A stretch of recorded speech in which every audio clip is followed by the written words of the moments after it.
Hey, what's up? This is Chosen, and this video is going to be a stream highlight from the Christmas Eve celebration stream where Deadwood Jedi joined me to build the meta clan boss comp from start to finish, interacting with the chat, answering questions as we go, and showing the whole process from beginning to end in terms of trying to build an unkillable team for Ultra Nightmare that is capable of doing a 1 key, and then we go ahead and we test it live, and it was just kind of a fun time. Now, it was about 4 hours long, which is obviously too long for me to want to throw on YouTube. I cut out about 60 or 70% of it, and I took out like 3 hours. It is still a super long video, but I didn't want to cut out the whole atmosphere and the questions and lose kind of the feel of the build itself. So I couldn't cut it down to like 15 minutes or something. So I apologize for it being a long video, and that is why I did cut out as much as I could while still kind of keeping the atmosphere of the stream. So that's what this video is going to be. I hope you enjoy. Let's get into it. So why don't we have some initial thoughts on kind of what you're doing right now, what you're looking at. If you were doing an account takeover for this, what would be going through your head right now? What would you be thinking going into building kind of this Bat Eater comp, and what's going through your head right now? Sure. Well, I mean, if I was doing an account takeover of this, I'd kind of be wondering why, because already this account's stacked and can probably put up a 2 key, 1 key without any issue. But since we're on your account, and that's obviously, there's a reason for it. I mean, the thing I'm looking to do with an unkillable team like this, so this, like, we're putting together the Batman Eater, right? The Bat Eater composition. It's affinity friendly, it's unkillable, it can 1 key if you can max out the damage and stuff. So what I'm looking for this is some very specific things, right? Obviously, we got some speeds we have to make. That's the #1 important thing, getting to the right speeds. #2, making sure we have enough accuracy on our Draco, because that's our poison, that's our debuffer. Complete debuffer is just Draco. So we need to make sure we have enough accuracy so that the debuffs land and land consistently. And then after that, it's all just raw damage. So as much as we can do. Now, with this composition, it's been established that you can run it in Relentless gear, and that just makes it, that gives you crazy damage output. So I'm looking to do that. That's what I'm looking at right now. How can we run Relentless and just like max out that damage possibility? And so that's kind of what I'm looking at right now. And so I'm just trying to get crit damage gloves. I mean, you got some freaking amazing pieces here. Like, I need this so desperately for my own. I need one of these so desperately. But it's about getting to the speed and about getting the crit rate. With the other champions, that's going to matter too. Like, Seeker's going to be able to do a lot of damage for us. So we definitely want to be able to max out the crit damage and the attack on him as well. But everybody else is at a much higher speed. So 90% of our damage, not 90, but like 70% of our damage comes from Draco directly. So spending the time really getting him perfectly kitted, maxed out, is going to benefit us immensely. I mean, I don't know about you, but I'm really hopeful that we can actually do a 1 key off of this team. I think that this is, I think you have the gear, you have the champions, and I think we should be able to do that. So just about making sure we get to the speed, get the crit rate and the crit damage up as high as possible, and should work out.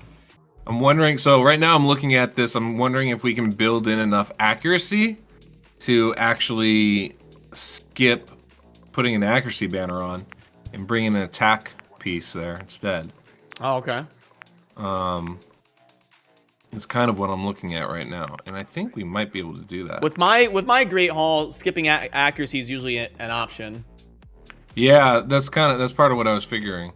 Do you want to explain to the viewers the accuracy requirements for the different levels? Oh yeah, so like when you're facing Nightmare clan boss, which in all honesty, I think that's what most people are actually up against.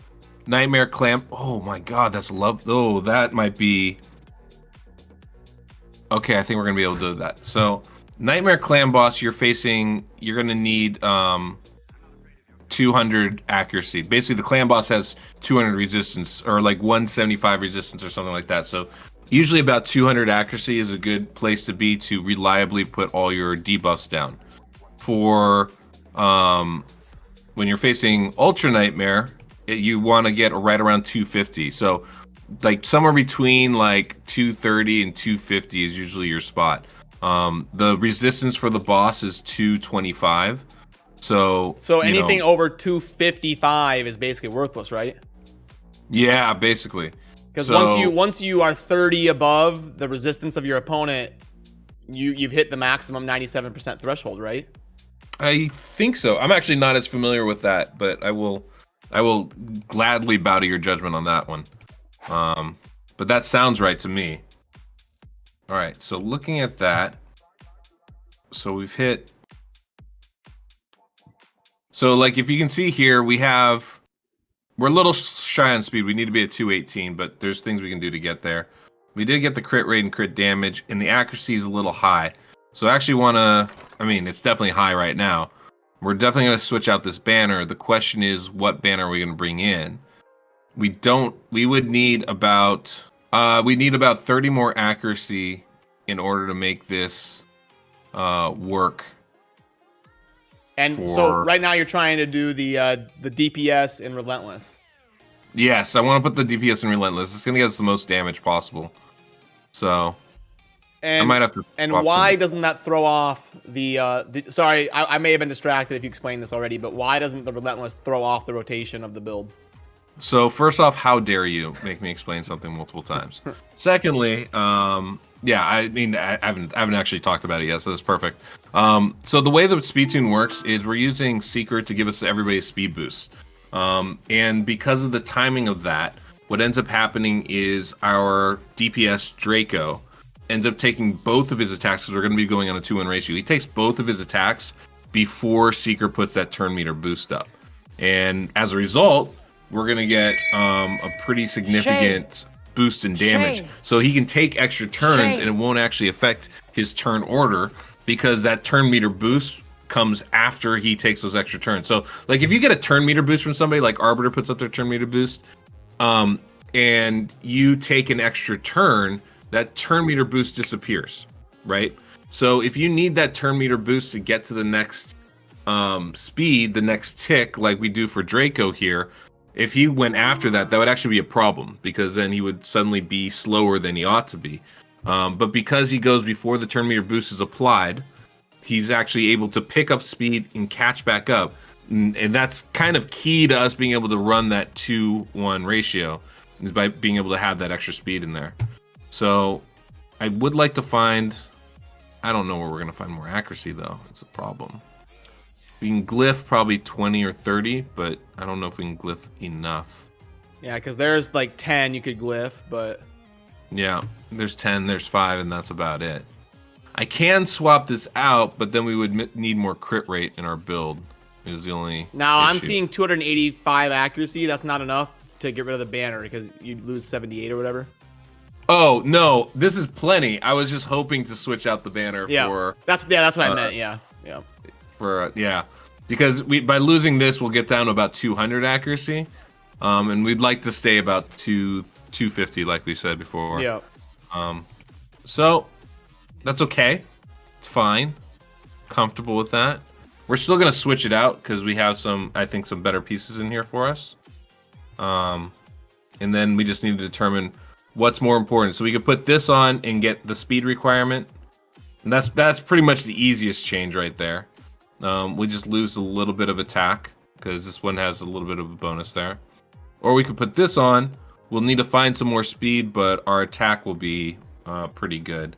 So I think if we're not going to do that with the accuracy, let's see if we can't get... Capper's slamming the Baileys. Uh-oh. This is a pretty good... I feel pretty good about where we're at. I mean, we hit the perfect crit rate already, so... Yeah, let's just go ahead and swap this out. Now, I had you had told me that I need to have at least 100 million silver for you to do this, so I grinded and made that happen. What would be what do you think you'll spend in terms of silver, like if you were doing this? I'm pretty sure I told you that wouldn't be enough. That I need more. Yeah, 100 million silver is great. Honestly, that's obviously more than we're gonna really need. Typically when I do, typically when I do a takeover, I'm asking for about, like I usually ask everybody to have 20 million, but I have to be very frugal in that case when I do it. There's not a lot of room to play with. So, you know, anywhere between 20 and 30 million. I will typically go through about 20 to 30 million doing a clan boss team. Now, your team, I would be surprised if we, you know, use more than like. I would be surprised if we go through 20 million, honestly. Most of your good gear is already rolled up. We know the speeds that we're going to be going at. You know, it shouldn't take us a lot to actually put your team in a position to take advantage of this. So, like, we already have Draco set. Like, this is already done. What are we looking for? What am I looking for? Seekers. So once we get Draco set up, the next spot is Seeker. So now, when you're doing this, see, I would think you would start with like the crucial roles, like the man eater and the crucial the pain keeper or whatever you're using. But you're actually starting with the DPS. Was there a reason for that, or? Not particularly. I mean, you know, I find that because here's the thing: to get it to work, and this is our number. Like the first thing I want to do is I want to get things to work, right? So if I'm in an account that doesn't have gear, I'm definitely going for the fastest champions first, right? Because that's going to be the hardest thing. How do I get to speed? That's crucial. But you have the gear to do that, so I'm not worried about getting to speed with you. So what's going to be the hardest part for your team is actually kitting out the damage. Getting your Seeker, getting your Draco to hit as hard as possible at the speeds they need to be at. So that's where the majority of our best gear is going to have to go. So that's why for this, that's where my focus. I want to be there first, and then after that, that's when we can start looking at the man eaters and the pain keepers. But every single champion in this game is in this composition is crucial to make it work.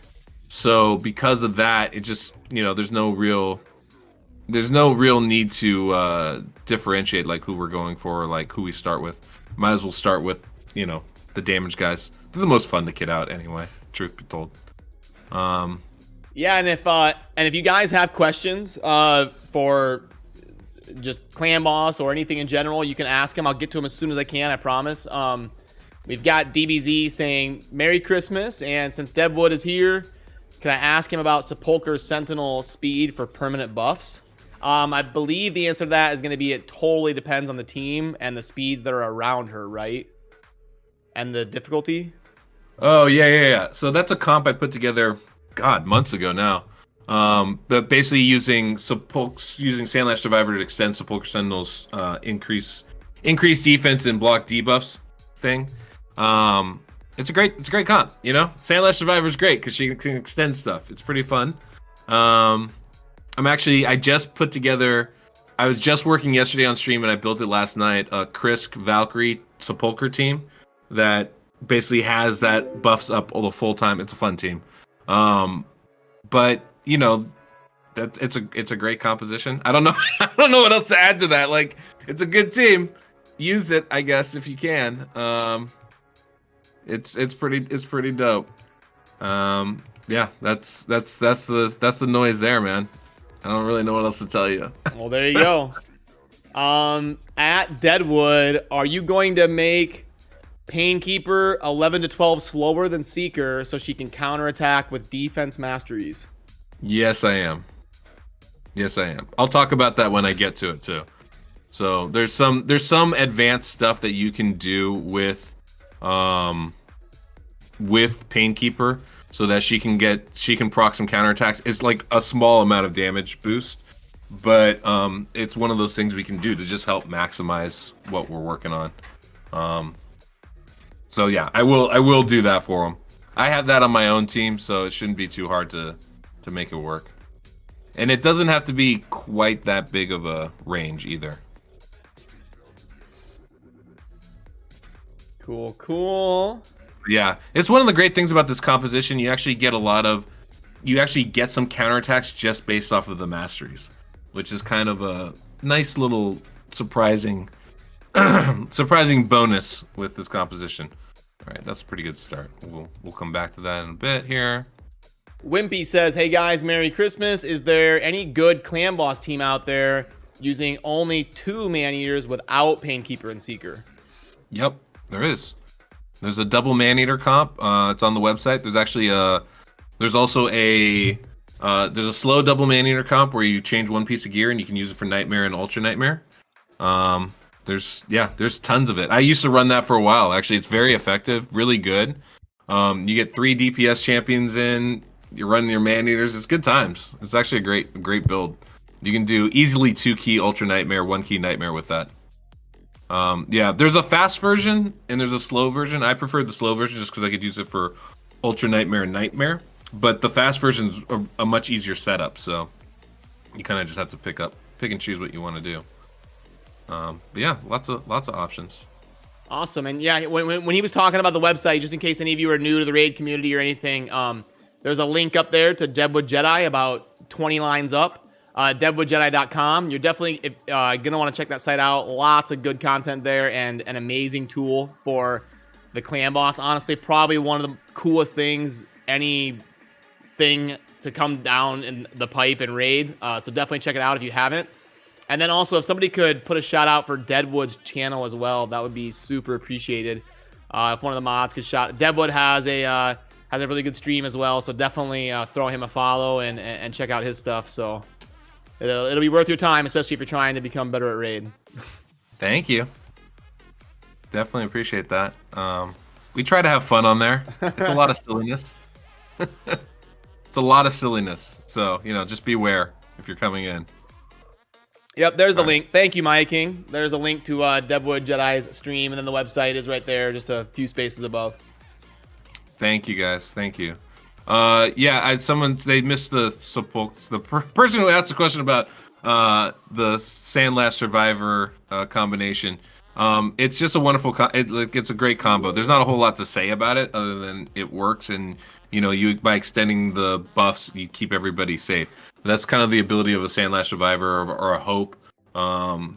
Extending buffs is just really strong ability, and Sepulchre Sentinel's perfect for that because then you don't have to tune her between the AoEs. You can actually tune her to go before the AoEs, and that can be really helpful.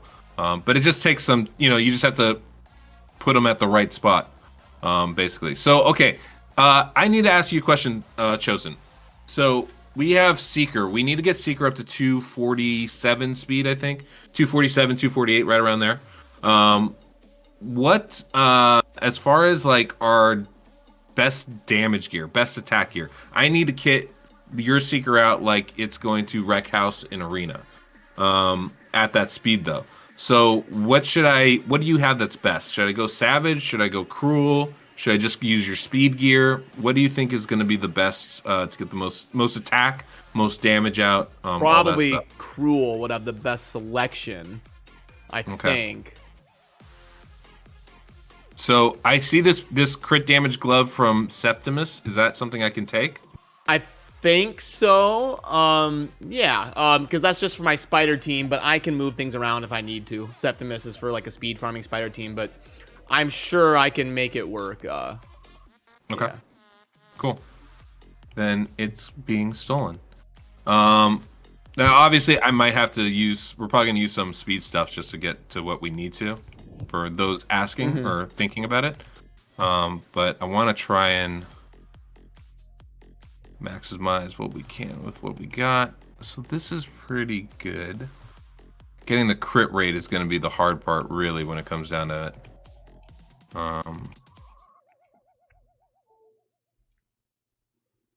And obviously, if for somehow reason we could do attack boots, that'd be great. But I don't think we can get to 247 speed with attack boots. Not with the banners that we have here on this team, unfortunately. Subtle jab. No, it's just like I'm kidding. I have like one or two. I gotta get them while I can, man. I gotta get them in. Get them in. No, it's just it's hard to find. It's hard to get 20 or 30 speed banners. Like that doesn't fall on trees. So it's a challenge. So that's a good one. Do we have anything better? No. Okay, cool. Yeah, we'll go with that. Yeah, what's Hobo Bobo was asking about Fury gear. What up, Brobo? Do you wanna talk about Fury gear to any newer players?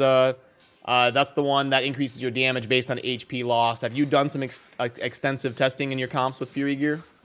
I haven't done extensive testing with Fury Gear. I know there are some people I talked to that have tried it, and it does actually give you a fairly significant damage boost. So not Frenzy, sorry, Fury. Do you have Fury Gear? You I probably don't even keep any of it, to be honest with you. Like, I don't keep. So like, here's the thing: if it's a set that's not like meta, like artifact slots are so valuable that it has to be like 6-star legendary perfect for me to keep it if it's not in a great set. Yeah, I'm kind of the same way at this point. So yeah, so Fury Gear is pretty fantastic. You get your damage increases as your HP decreases. For a comp like this where you're constantly at about 0 health, this is actually really, really, really good. The hard part is, like Chosen was saying, you also need quality gear. And the quality of the gear is way more important. But for something like our man-eaters, this might be worth putting on. Because like the Fury Gear, the effect caps, right? At like 20 or 25%? I've never used it. Honestly, I don't know. There was somebody in one of the discords I run is like an Illuminati discord, and somebody ran it for a while there, and they said they got a few million more damage out of that gear by putting it on like I think they're man-eaters or something. So it's not like it's. I think it can be pretty good. It does cap at 25%, Hubbo? Okay. We've got 2 people saying 20 and 25. Oh, 25. It looks like 25 is kind of the semi-chat consensus. So 25% damage increase is significant. Yeah, like, does that scale, like, with enemy max HP abilities and stuff? Like, that could be insane. Like, I know, right? Can you imagine a Septimus in Fury Gear? Like, if they had their... hitting the clan boss for, like, 800k or something? Yeah. I mean, yeah, there's more than a couple possibilities of ways to make that work really well. Obviously I don't know, but that's kind of the... I think, as a little side discussion, I think they're a little bit too harsh on the maxing of the scaling of enemy max HP abilities for the clan boss, don't you think? Like, Cold Heart's Heartseeker and Septimus, whatever his thing is. Yeah. They should hit a little bit harder, shouldn't they? I fully agree with you. I mean, it's... it'd be great to have that. Oh, that's a lovely piece right there. It'd be great to be able to use some more of that stuff in the boss. It's unfortunate that we can't, but I mean, I also kind of get it, right? Like, the last thing I'd want to do is have your clan boss team be nothing but Royal Guards and Cold Hearts. You know? Yeah. That'd be pretty boring. No, I'm not saying make them hit for 2 million, but like, I'm saying it seems like it's about 20% lower than it should be. That sounds about right. I think you're right about that. It feels low anyway. Like, it definitely feels low. Like, I think we could easily get more out of it because it is a max HP and ability, and nobody has more max HP than the clan boss. So it would be nice to have a little bit of that in there. Thank you, Context. Same to you. Any other questions I'm missing in the chat? Let's see. Nameless says, at Deadwood, want to build an ultra team with Tower and Maneater without Painkeeper. Do you have infos that could help me? So asking about just Tower and Maneater without anything else to help with the cooldown stuff. I did one team with that. It's difficult though. You got something that, for some reason, it's really hard for people to understand that when you're trying to build a team and synergize it, all it has to do with are the cooldowns of your champions. That's like the number one thing. So when you're trying to build an unkillable team and you're trying to do it with, man-eaters and towers, well, towers' unkillable skill is a 4-turn cooldown. That means they have to go 4 turns every 3 the clan boss goes to be able to use that skill reliably. Man-eater has to go 5 turns for every 4 turns or for every 3 turns that the clan boss goes in order to use that skill reliably. It's very difficult. There are ways to do it. I have a couple of builds on the website for it. but it's tricky. It's not easy. They're not all affinity friendly. So that's tricky yeah, to get something to be all affinity, like easy auto. That's tricky, because like there's lots of comps that you could probably set up, but you would have to like manual the whole thing. Yep. I mean, there's some. I mean, I created a couple. You know, I mean, like I know there are some out there that work for it. It's not easy, and you're right. Like you do need a manual for a lot of it, or you're bringing in a third champion to make it work, right? Like you're using a Painkeeper to do the cooldowns, for example. I did a Santa unkillable where that's basically the case. That's the thing with the budget unkillables. You're bringing in a Painkeeper to keep the cooldowns low. So like those are the things that you gotta kind of keep in mind while you're doing it. But it's of course doable. It's just very, very challenging. Let's see, what else do we got? Maybe don't fully book towers cooldown if they're both 5 turns. I mean, sure, it seems like a waste, but you could do that. Does Feign work in this unkillable comp instead of Draco? I actually run this unkillable comp. Excuse me. I actually run this unkillable comp myself, and I use Feign because I don't have Draco. Because the gods of RNG hate me. Hey. So, yes. Only one of us here took 1,600 2x Voids to get Maneater. So. That's fair. That's fair. And I don't want to hear it, dude. You have Siffy. Like, get out of here with that. All right. Hey, you know, I've definitely got some champions. You know, it's not that big of a complaint. I'm just saying, it'd be really nice. So, which champion on your account do you value the most? Like, would be the last one you'd want to give up? Ooh. So if I had to give away all my champions, who's the one I'd want? Like, if you had to start from scratch and you could only keep one champion you currently have. Oh, that's a dire strait right there. If I had to start from scratch, I could only keep one champion. Well, okay. The best champion on my account is it's Valkyrie. Valkyrie. That's actually an easy thing. Really? Okay. I think Valkyrie's the best champion in the game. So I don't think there's much debate about who I would keep. I think the debate becomes, I think the hard part is if you're just talking about one champion as a carry, like someone just to get you through content, it's, Siffy, Valkyrie, Krisk. Like it's one of those three, right? And I think they're all pretty equal. My money is Valkyrie because she's amazing and fun and, really, really great to use. But Siffy's pretty amazing as well.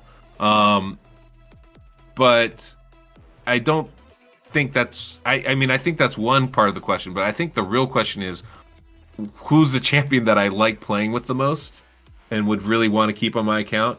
And I think it's kind of a cop-out, but I think it's my combination of Coronar and Manaya. Oh, really? Like, it's so much fun to use. Yeah. It's really interesting. I've been able to put them in a what do you call it? It's a I put one. I have two of them, right? I have two Coronars too, which is really great. Oh, but I put one in a provoke This guy's set. talking to me about RNG. I don't have Coronar, Siffy, Krisk, Warlord, Hegemon. I could go on all day like this guy over here.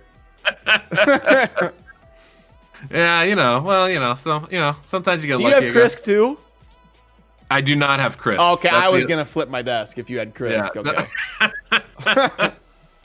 No, I mean that is the next champion I want, mostly because there's so many different fun tunes I'd be able to create with Krisk. I think would be amazing to play around with, but I'm not. Yeah, sure I'm how jealous happy. of you having Coronar. That is awesome, dude.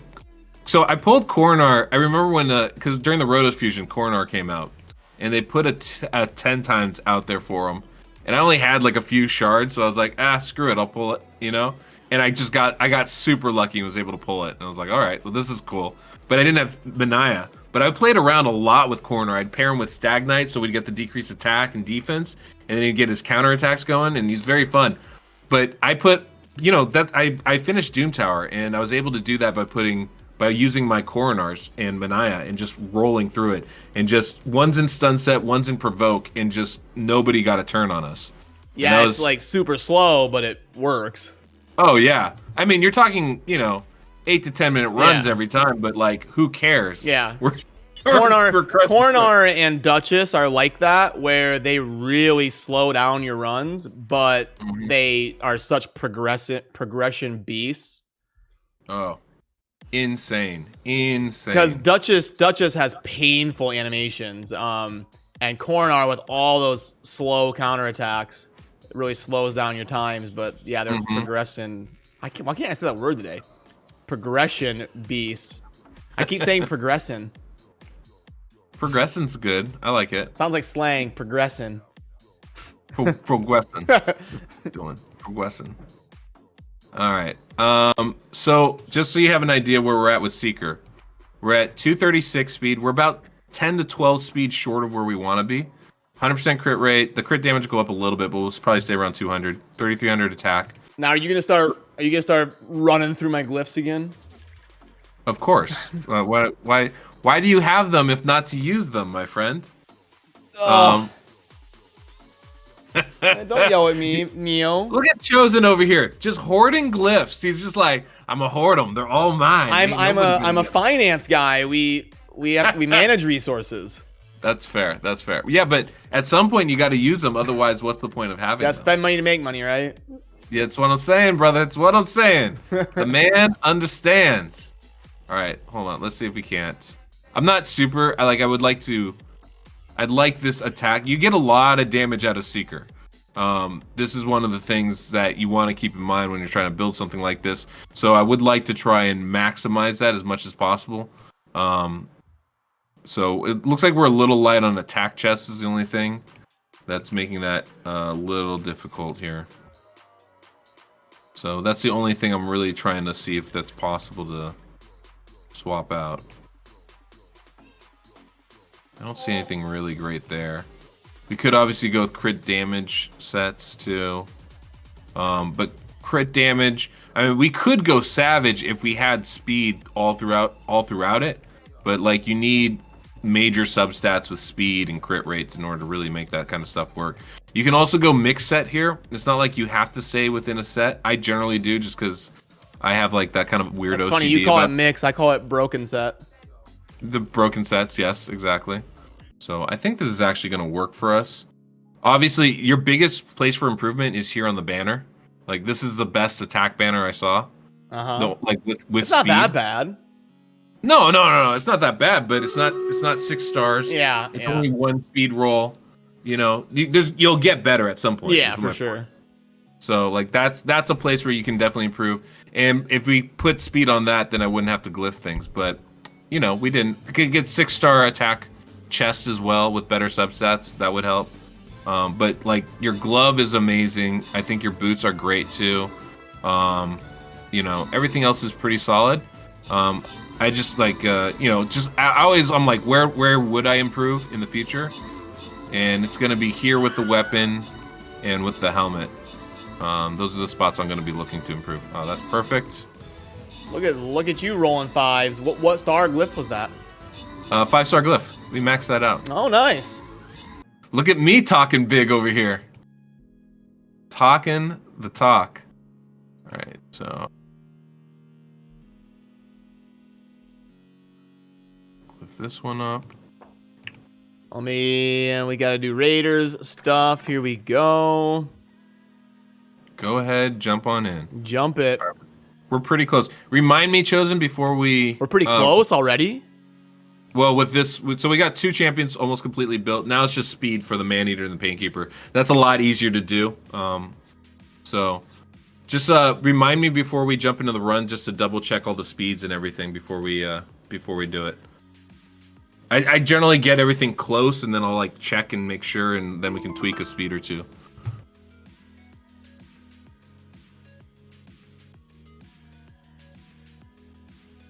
Do you like doing stream raiders?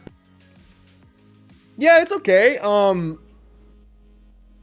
I think they're gonna need to innovate a little bit. I think people are starting to play it less. like it's kind of slowly dwindling a little bit, but I think it's a cool concept, like something to do during stream. That's true. I like the idea of it. I haven't jumped on it yet, but I'm kind of thinking about it more and more. I don't like go crazy with it or anything, but it's just something. It's just another layer to your stream. It's something to have there. I got that. I know people like it, so I like doing it. So there's nothing wrong with it. All right. So there. Now exclamation point gems. And I'm gonna be, after we're done building this team, I'm gonna be doing a big gem giveaway for the holiday season. All you have to do to be eligible, I wanted to include the YouTube audience as well for people that couldn't be here. So you don't have to all type it. I should. Too late, you asked. But anyway,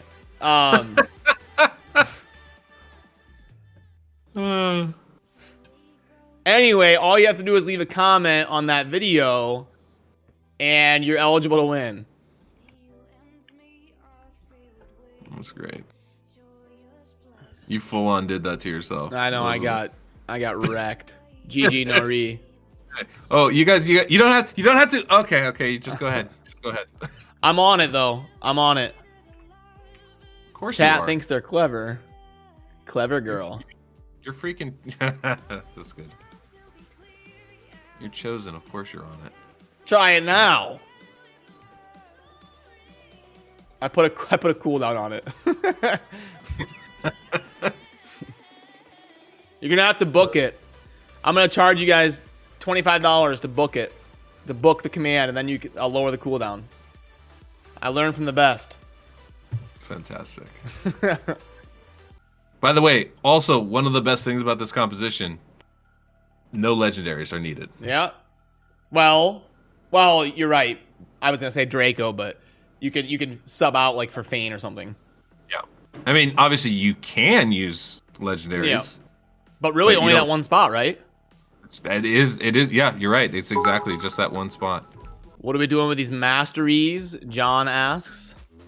Masteries? We're basically going down the defensive tree because man-eaters put up an unkillable block, not a block damage debuff or buff. So they're going to take damage. So if they can lose 25% of their HP, they'll get a counterattack some of the time. So we want to try and encourage that as much as possible. So one of the things I need to do is look at that first man-eater because his HP is actually way too high. So the lower the HP, the greater the chance of that proccing. Yep. First off, and we want that to proc as much as possible. We want him to counterattack as much as we possibly can. So now some compositions require like 8 turns where you're not unkillable, and you can actually die if you go 2 glass cannon. Is that a problem on this comp? No, this one's really nice like that, where you're not going to be really risking it. You're unkillable from the jump. So I think at some of the lower speeds like brutal or nightmare, there might be, I think for brutal there might be a turn where you're not unkillable, but like it's in the first cycle. This thing sinks incredibly quickly. It really is like one of the best tunes I've ever seen. Fury says, Deadwood, do you place Seeker in the 5th spot, like on the team placement screen, to make sure the team does not get the defense up? Huh? Oh. It's a highlighted message right there in the chat from Fury. Oh, I've never even looked at it. Never even thought about it, quite frankly. I don't know that it matters at all. Yeah, because Seeker has that passive where like he places the defense up and stuff. Yeah. I mean, it doesn't really matter. Like at some point the clan boss hits super hard and you're gonna lose HP. I just don't. You're not building any defense in this composition anyway, so there's nothing to really concern yourself about with that. So I that's not a concern that I would have. In this comp, you can go full glass, right? Like there's no risk of dying, right? Exactly. I just took off the HP that I could on this man-eater right now. I'm like, we don't need it. We don't want it. Just trying to just maximize the attack best we can. All right, so I said, what did I say? 20 million silver. We're about halfway there. Yeah, I started at 102, I think. Okay, we're doing good then. We're doing good. Ah, you're doing good. I'm rather notorious for rolling through silver, so. Yeah, I've heard people. So what happens is people come to my stream to vent about like, oh, Hell Hades did a takeover for me and spent 48 million, or I get all the horror stories from you guys helping people out. Oh, I see you, chat. I see what you guys do. I mean, the word on the streets is like, don't show up to Hades for a takeover without at least like 80 million, or like he just says don't bother. Like, come back later, young one. That sounds about right. I mean, it's definitely one of those things where like you can do it with less. Like I've done takeovers. Like I say 20 million is my minimum that I need. But it limits you because you can only upgrade so much gear. You can only build so much stuff on. So you gotta, it becomes more challenging without that. All right, we actually don't need any of this. As always, our goal is to not steal all the best gear. a tough charge, but we shall. It is a tough task, especially because I don't buy like the speed offers. Do you ever buy those? I haven't bought any gear in my entire raid career.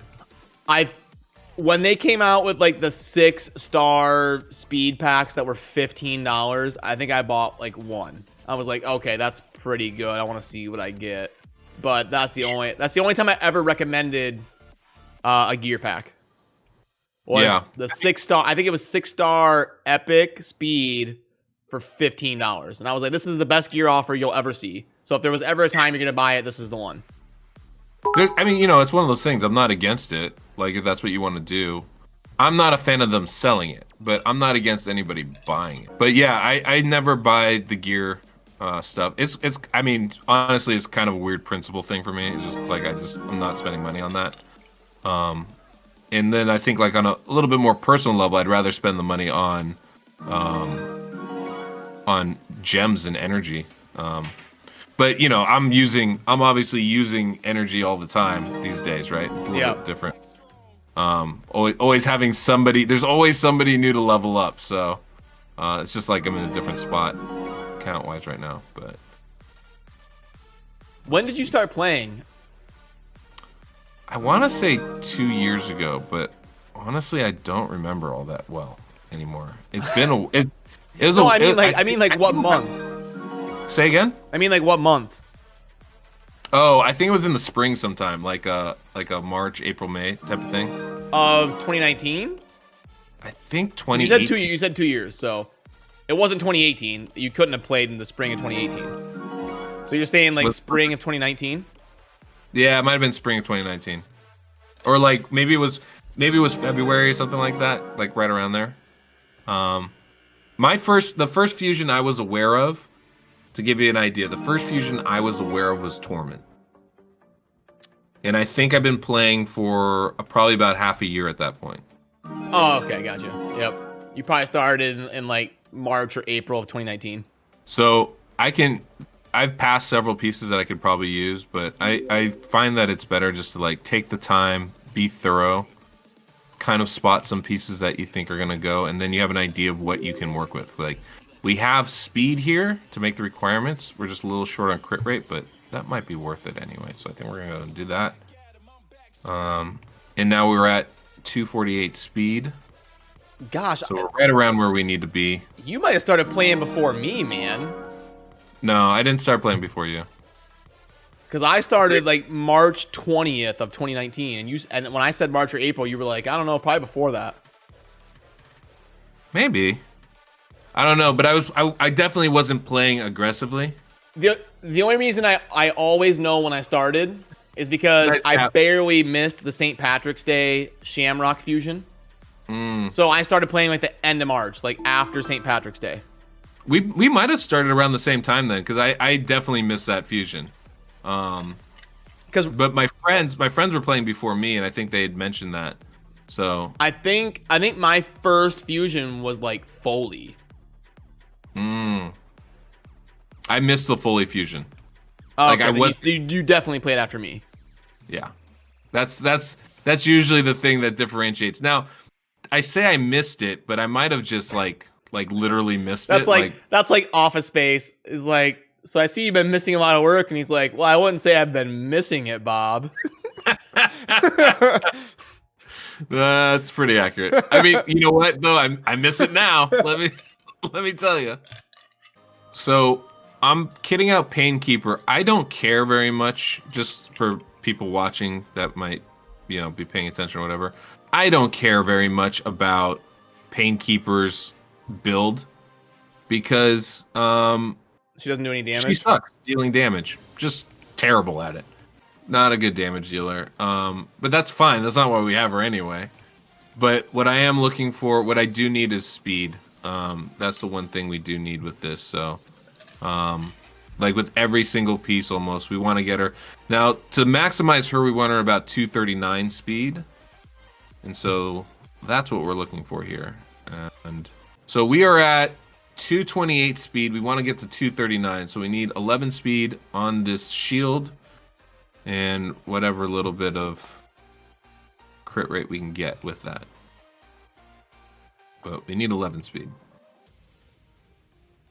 That would work.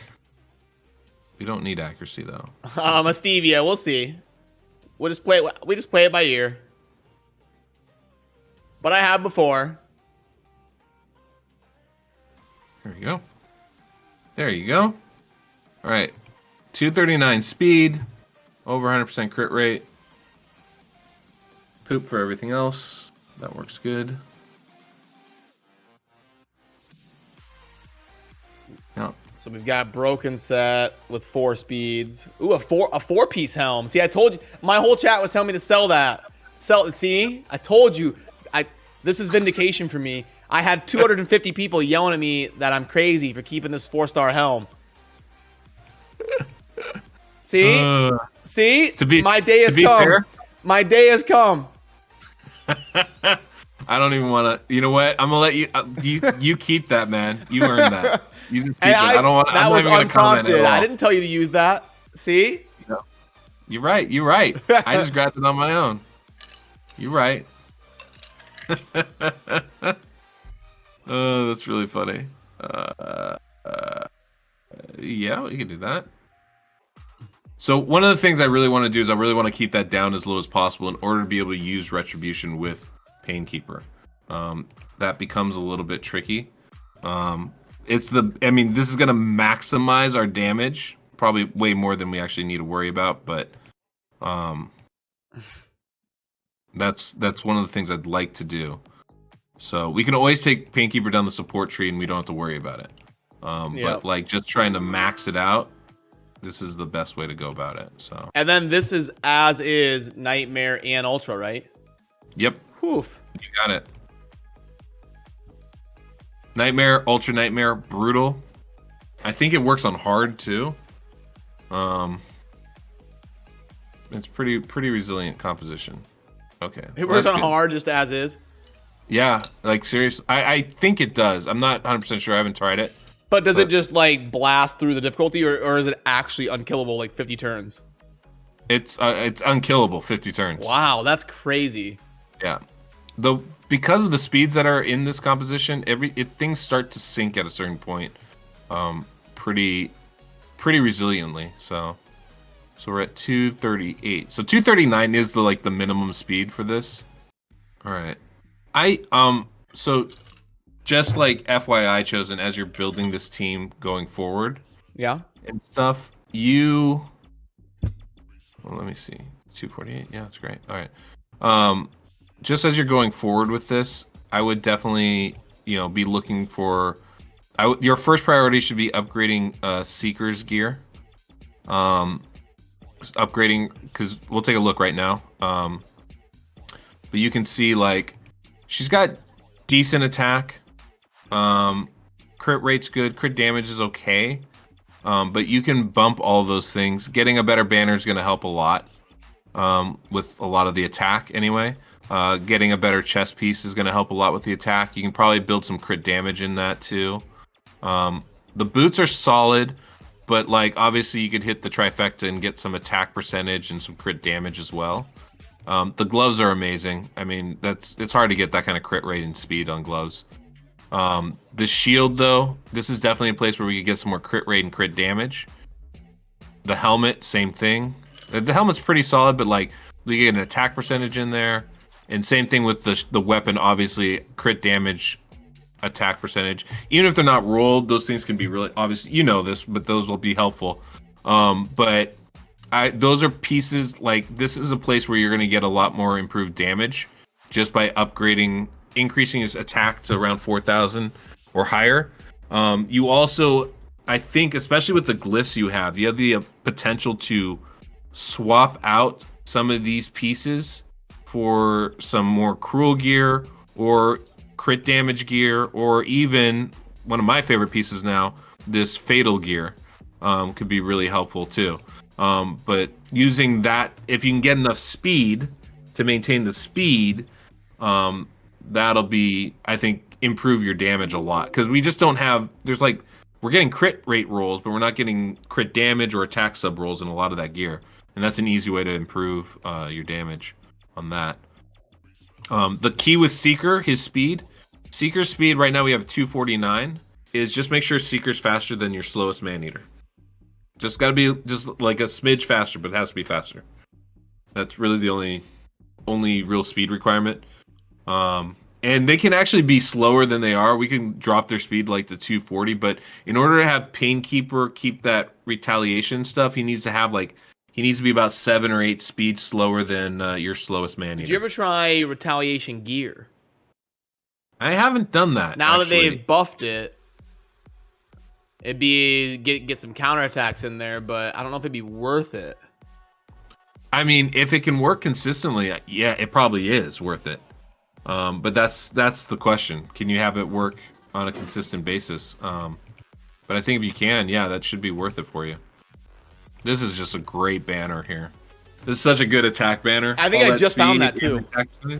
I think I just found that and rolled it to 12 just to see what it would hit. It was really nice. Yeah, that's what you're looking for basically for an unkillable comp. Can you tell people about like the turn meter and what went into like figuring out how it works and like what it scales off of? Do you know that off the top of your head? Yeah. So the turn meter is based off of, I want to say it's based off of hertz or something like that. It's like there's some like mathematical science thing that it's actually like some kind of universal number that it's based off of. And so I think it is based off of hertz. And so that's why you can have unlimited refresh rate and it changes the speed of the runs, because every tick is based, every point of speed is based off of that. I think it's like an actual hertz. See, I thought runs go faster on PC with unlimited frame rate because the unlimited frame rate is getting through the animations faster. That's part of it, but all of that stuff is based off of like the turn meter itself is based off of hertz. So like the literal turn meters are filling faster. I think so. I could be wrong about that. I'm not like 100% on point with that, but it's something along those lines. But the turn meter itself is 1428.57 decimal, right? It's like this real, it's CPU cycle. I think Matt Capper said it there. So it's something along those lines. So anyway, it's based off of that. Figuring it out was a real pain in the butt, where basically, through testing, we were able to, get it into that 1430 to 1420 range.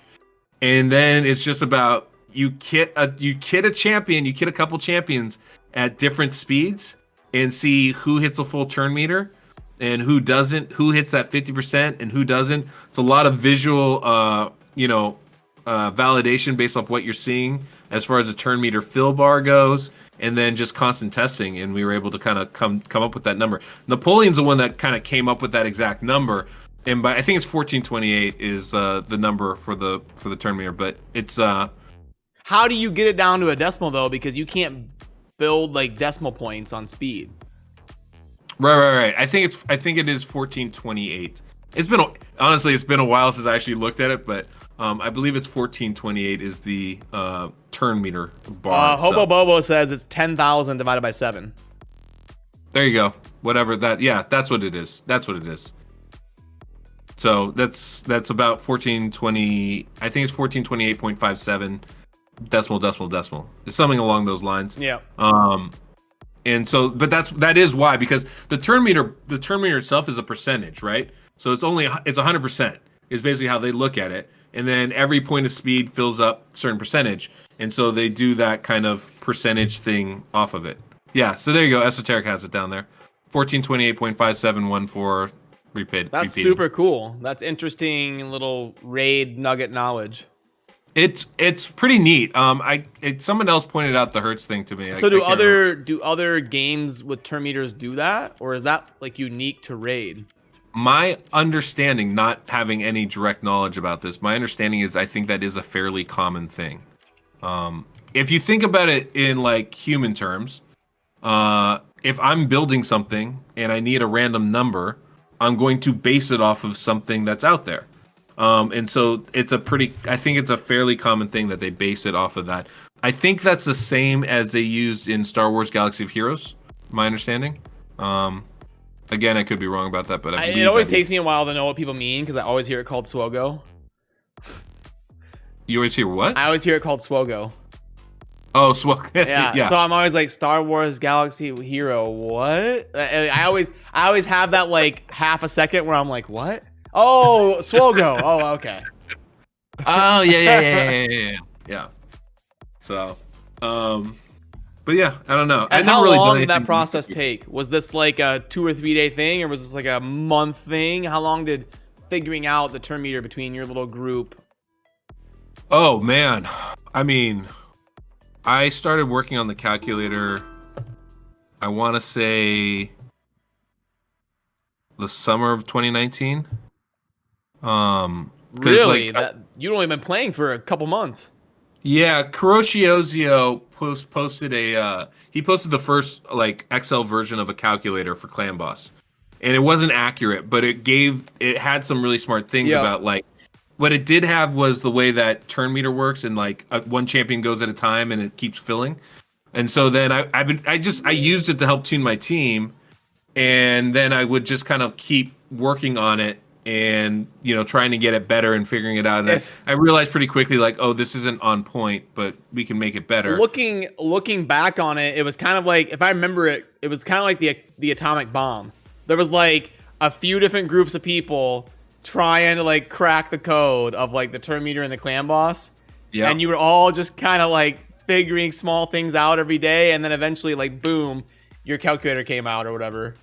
Yeah, well, like right before my I have to tell you, that last winter was like the most stressful like 3 months of my life, like from January to like March, because I was like, that was a point where I was like, okay, at that point I'd gotten it so close and it was so accurate, and I had incorporated speed buffs and stuff too, which I hadn't seen. So I was like, I think I'm actually gonna put this on a website and maybe start doing some YouTube, because I've been looking to like get out of the restaurant industry anyway and try some new things.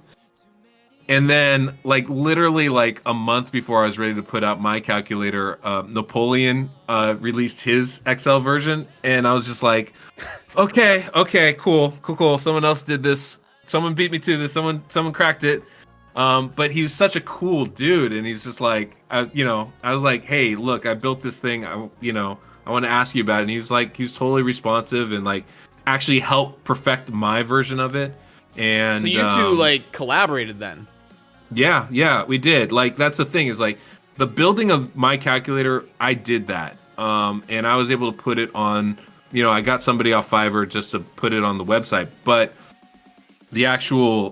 like perfecting it, making it work, that took, lots of people. I know Napoleon was really helpful. There's a lot of people in my Illuminati Discord that were just really helpful as far as finding bugs and pointing out different nuances of things, like the speed sets, the different rounding for Lore of Steel. That's something a lot of these guys did, and like it's honestly hard to remember all the names, but like there's so many people that were helpful in that. And then of course, over time it's developed even further. But it was just been at that point it became a collaborative project, right?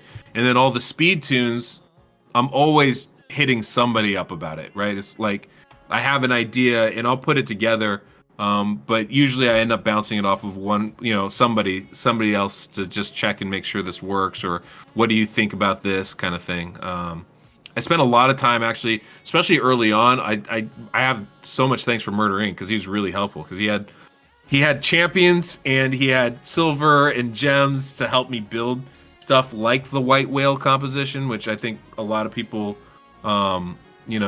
first started to hear about me with that 2-1, the original 2-1 team, and that was awesome. Like it was super cool, but like never has it been like a solo. And I affair, I can only imagine how big the change for you guys was when they made it so you can like reset your clan boss key. Oh my god! I mean, I saved so much silver and gems, like so much. I can only imagine how like monumental of a day that was for you when that went live. Didn't even realize right away how big that was gonna be, and like I do that constantly. It not only saved me thousands of gems, but it saved many of my takeover victims, as you might call them, hundreds of gems. Clients, yes, my clients. That's what I meant. Well, hey, you ready to do a run here?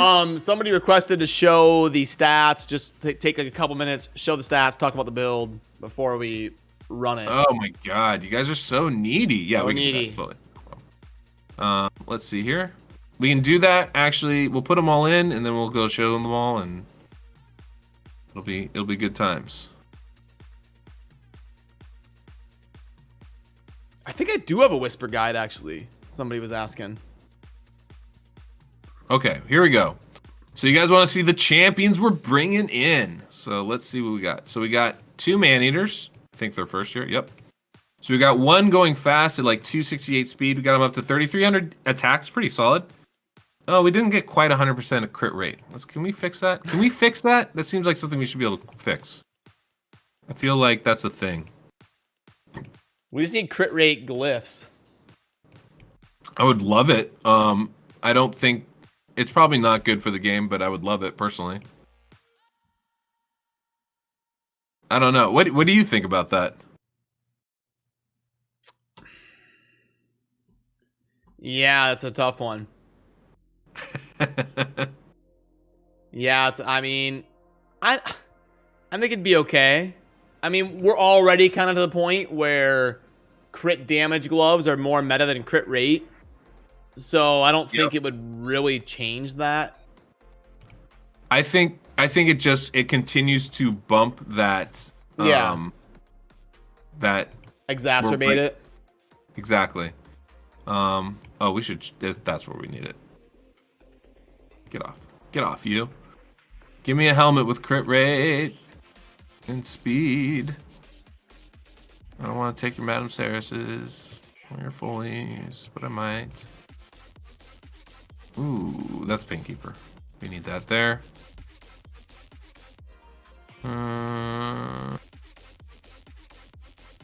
Who's that? I don't need that. But I think there should be crit damage glyphs. I think crit damage glyphs wouldn't be bad. Yeah. That I could go with. Like, I don't see why there's not crit damage glyphs. That wouldn't, like, change the gearing meta. I don't think. No, that should be fine, actually. But yeah, I don't look, I mean, I don't have a problem having crit rate glyphs. It would obviously make gearing easier, but all it does is just like pushes up the requirements for things, right? Like all of a sudden everybody's hitting harder because it's easier to gear them. So you can do that if you want to, but I don't know that makes the game better. I think that's really what it would come down to, is like, does it really improve anything? I don't see that. All right, so sorry, here we go. All right, Man-Eater. How many glyphs was that? 1. Yeah. Look, I've used a couple of your 5 stars, not a ton. You still have over 20. You're in good shape. You're in real good shape.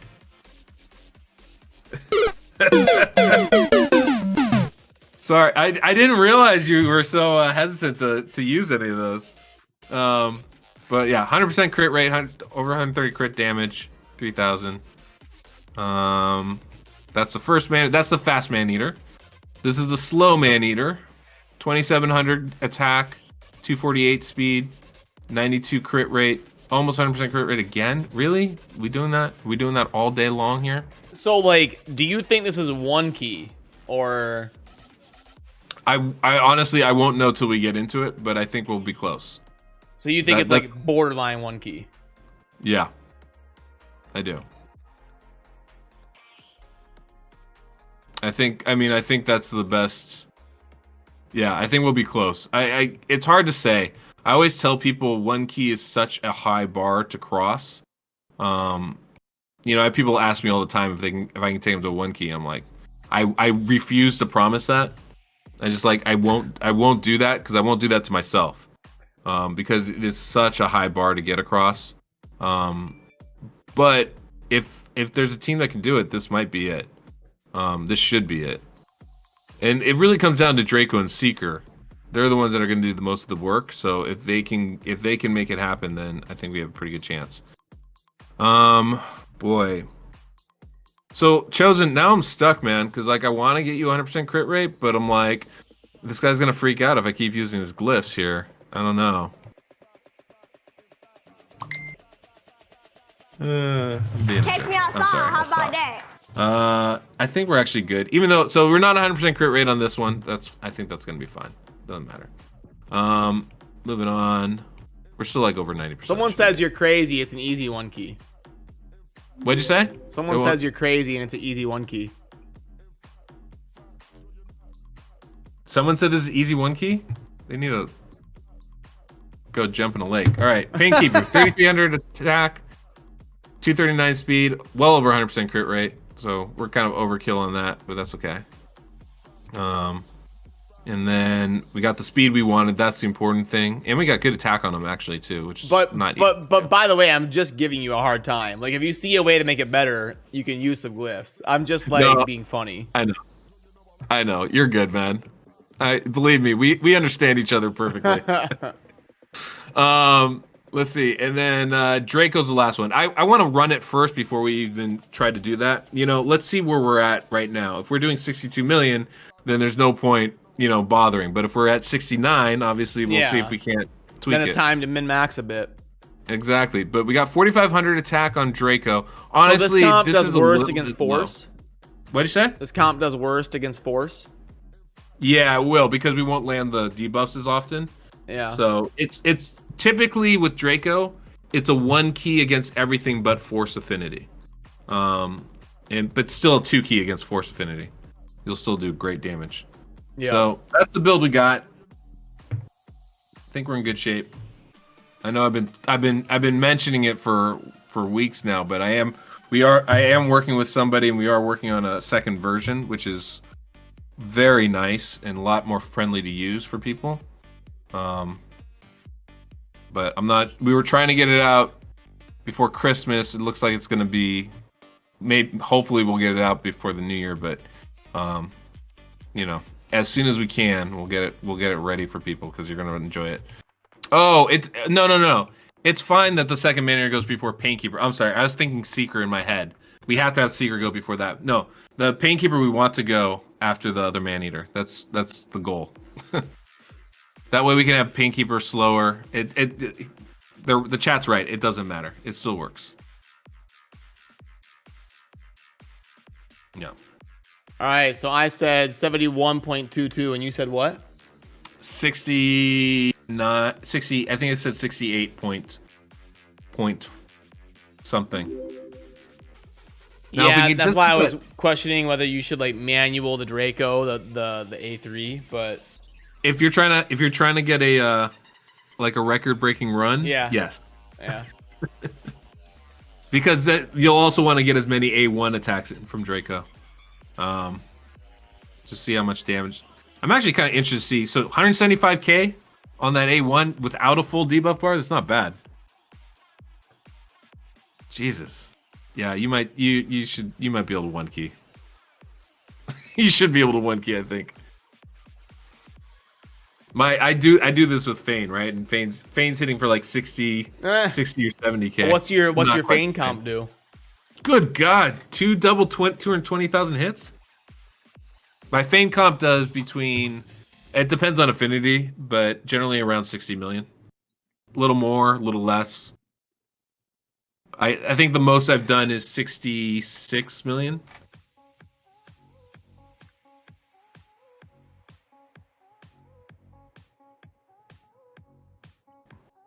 Somebody slap Primit upside the head and let him know cycle of violence is not okay. Yeah, we all got confused somehow, but no, there is no cycle of violence going on. I think people get cycle of revenge and cycle of violence mixed up, maybe. They're very different. Yeah, we're talking about retribution. What we want is retribution. We want to be able to get free counterattacks by losing HP. And sometimes that's happening. I haven't seen it yet, but it is okay. But the only way to do it is you have to have Painkeeper like 8 to 10 speeds slower than your slowest Maneater. So we're like on that edge, but this should work with the speeds I have Painkeeper at. So getting those retribution procs are good. We did get it build sub.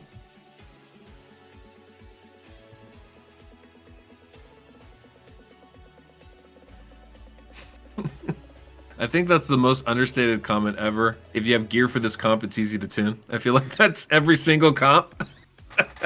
That's the threshold. It's so funny how many times I get people like, they always come for takeovers a lot, right? It's people that have champions but not gear.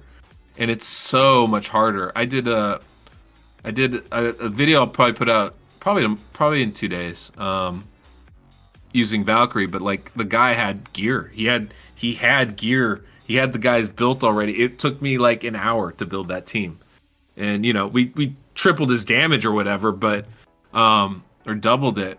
But it was just like that difference is so massive.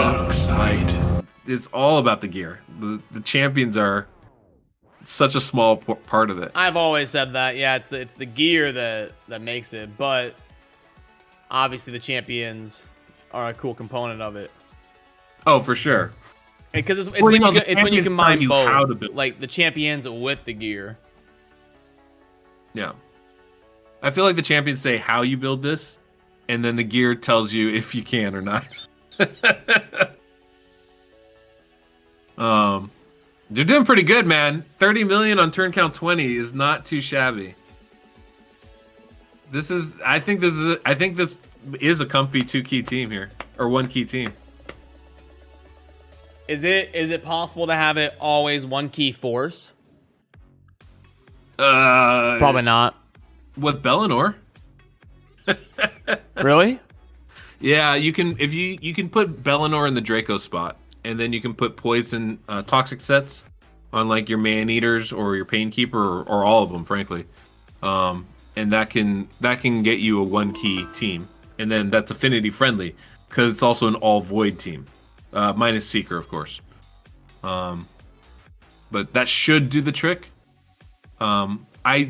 I think you probably can still do 1-key even against Force. It's just a lot harder. It depends on how much damage you're doing, right? The weak hits, the debuffs falling off. Probably a little bit more RNG, but I saw that bling off. I saw that. We were talking about that here. Yeah, so it sounds like Force is going to be about, I don't know, 10% less damage than Spirit.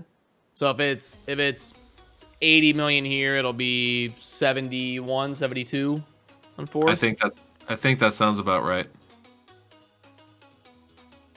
You're definitely winning the poll bet on this. This is definitely a 1-key team. I've never built a 1-key team. Outside of the 4-1 team I built a long time ago, on Manible's account, I've never built a 1-key team before. I said 71.22, but it looks like It looks like it's gonna be about what, 75? Yeah, right around there. That would be my guess. About 75. Yeah, J Moon, I do a lot of teams without unkillable. I like to. Just a lot of the people that come to me for takeovers don't have the champions for it, and they don't have the gear for it. But I do a lot of non-unkillable teams. If you've been watching the Valkyrie series I've been putting up the last couple days, those are not unkillable. It's actually my preferred style of clan boss team. It's just not the damage threshold's just lower. So in 2019, the meta was double counterattack.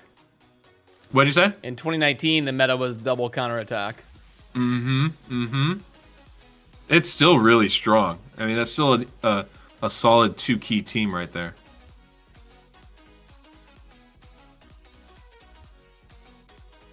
So, this is obviously you're going to be your best affinity because both Speaker and Draco are going to hit harder against Spirit. But, boy, look at that. Look at that team go. Now, when they adjusted Draco's A1 like 3 months ago, did that affect it? No, it didn't affect Clan Boss actually. Yeah, because it was only the surplus damage like on kill, right? Yep. Yeah, it's only surplus damage, so it actually has no effect on Clan Boss. It was one of the better nerfs I've seen in this game because they didn't nerf Draco for where you really need him. Like if you use him in Clan Boss, you need him in Clan Boss, right? But you don't need him in dungeon runs. There's always somebody else you can bring in for that stuff. You don't need him in arena. There's always somebody else you can bring in. So it was really well done, I thought, actually. Take out some of the cheese, but still leave them very viable everywhere. But yeah, that was one of the things I remember when he was on the list. I was real nervous for other people. I mean, not me, because I don't have a Draco. I actually banned that name for a little while. But yeah, I mean, it's but I'm glad they didn't do it the wrong way. So it's very cool. By the way, if anybody out there is looking for a Clan Boss takeover or maybe just some coaching, you're welcome to sign up through my Patreon. I have links on all my things, videos and whatnot, website. But that's how I do all my account work. Somebody was asking in the chat. You can link it down there if you want. Sure. Hey, Massive Attack, thank you for the raid. What's up, what's up? What's up, Massive?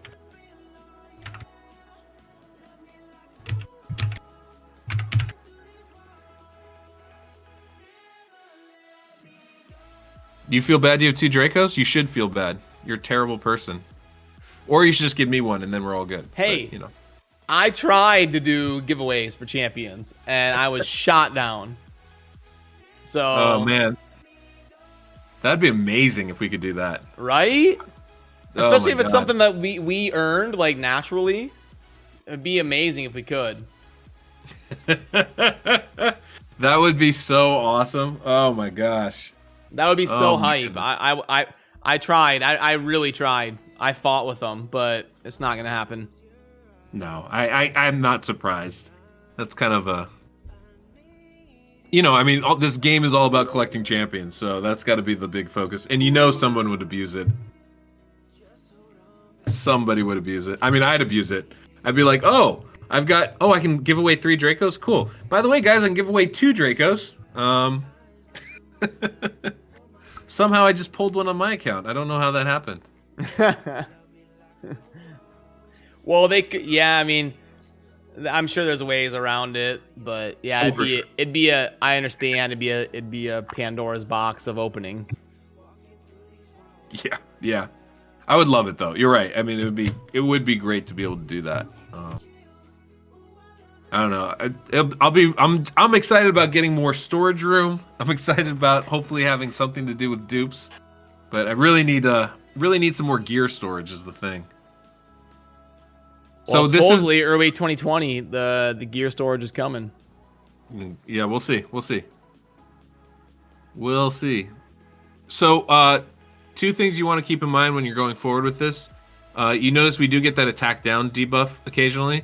So killing all the accuracy on your man-eaters is obviously like, you know, if you want to fully maximize the possibilities here, kill the accuracy on your man-eater so you don't have to worry about that. It's a debuff spot that we don't have weaken or we don't have poisons up for. And also like, you know, you might, I don't know if there's an optimal way to do the Draco thing because he has Relentless anyways. He's taking multiple turns. But there have been a few times where we don't have decreased defense and weaken up. I don't know that there's anything we can really do about that. And I don't know that you need to. You're doing stupid amounts of damage right now. Apparently, I'm an amazing clan boss team builder because you have a lot of damage going on at the moment. Well, there you go. And then was there anything that got thrown to the wolves that I need to put together? Do you remember like a specific champion or? No. Just kind of play it by ear and look around. Yeah, you'll probably need to check out some of your team. I try to stay away from your best champions though. Like, you know, you might want to check out your Mashald. That's actually somebody for sure. What? I took a really good piece off of your Drexthar too. There's a lot of speed on it. I think. What kind of subtle jab was that? I don't have Mashaled. Oh, you don't? Good. What was that? Catch me outside. Blood gorged. How about that? I think it might have been blood gorged. They look similar. Come on, they're like brothers. You're like, no, I don't really have any tips, but take a look at your Mashaled. Yeah, thanks, buddy. just the one non-void that I still want. I wish I did that on purpose. Yeah, I got hoodwinked pretty hard. We have been hoodwinked. If it makes you feel better, I don't have a Mashaled either. Run amok and flat out deceive. You know, I mean, pulling Seeker was a huge coup for me. I was like, oh, I can actually do a 2-1 team. You know, one of these teams I've built. But yeah, sorry. Maybe I meant your Krisk. That's probably what I was talking about. Oh, yeah, my Krisk, yeah. Your Siffy. It was your Siffy. Yeah, That's what I took it off of. Yeah. You're right.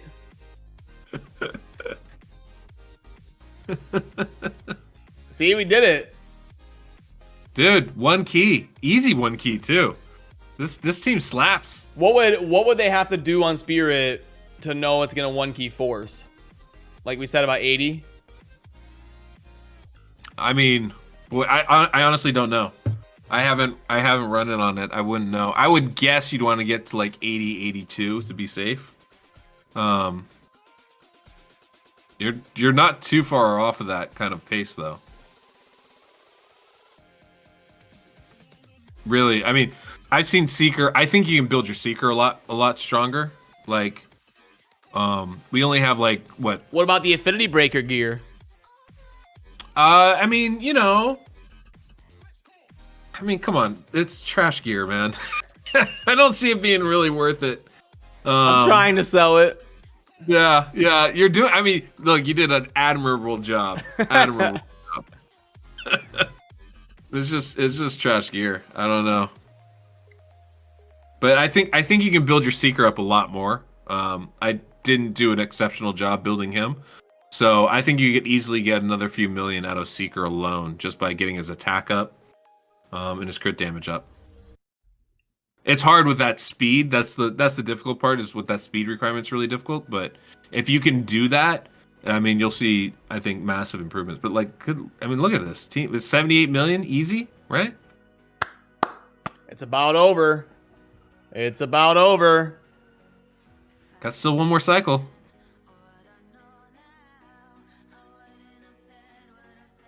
Dude, 78.5 million? That's some... Damn. That ain't too shabby, man. Like, so, like, that Seeker should be doing probably closer to 20 million damage. Like at top end, right? You can bump that Seeker up so he's doing closer to 20 million, like 17, 18. Those Man-Eaters can probably do a good 11 million each as well, maybe even 12. So there's like tons of room to improve this team, even on top of what we already have. The difficult part is always it's such a speed-intensive thing that becomes really difficult. But if you can find the speeds and just build up the gear, you can obviously get a lot more out of this. You know, I mean, the other thing too, you can build the man-eaters like Seeker. You can get crit damage gloves on them eventually, and build crit rate in it. But that's a lot. It's a lot. Well, hey, can we get a round of applause for Deadwood Jedi here? I mean, very well done, very well done. One key and did it pretty quickly, considering kind of taking time to chat about random topics. And all right, well, that's gonna do it for us tonight. It has been an amazing time hanging out with you guys on Christmas Eve. Wouldn't have it any other way. The raid community is incredible. So thanks for stopping by and hanging out with Deadwood and I. And hopefully you have a great rest of your Christmas Eve or Christmas Day, wherever you may be living in the world. Yeah, Merry Christmas, guys. Thank you. Thanks for coming by. Chosen, thanks for having me on, man. This was a lot of fun. So we'll have to do this again. For sure. Have a good night, everybody. Right. We'll see ya. All right, it's going to do it for this one. As always, a huge shout out to Deadwood Jedi for taking the time to come hang out on Christmas Eve and spend some time to help do this fun stream and put it together and show the whole process from start to finish. I will link to his channel down below. He's a great content creator, does a lot for the raid community, so definitely check that out if you haven't already. But yeah, that's going to do it for this one. As always, thank you for watching. Have a good rest of your day. Peace.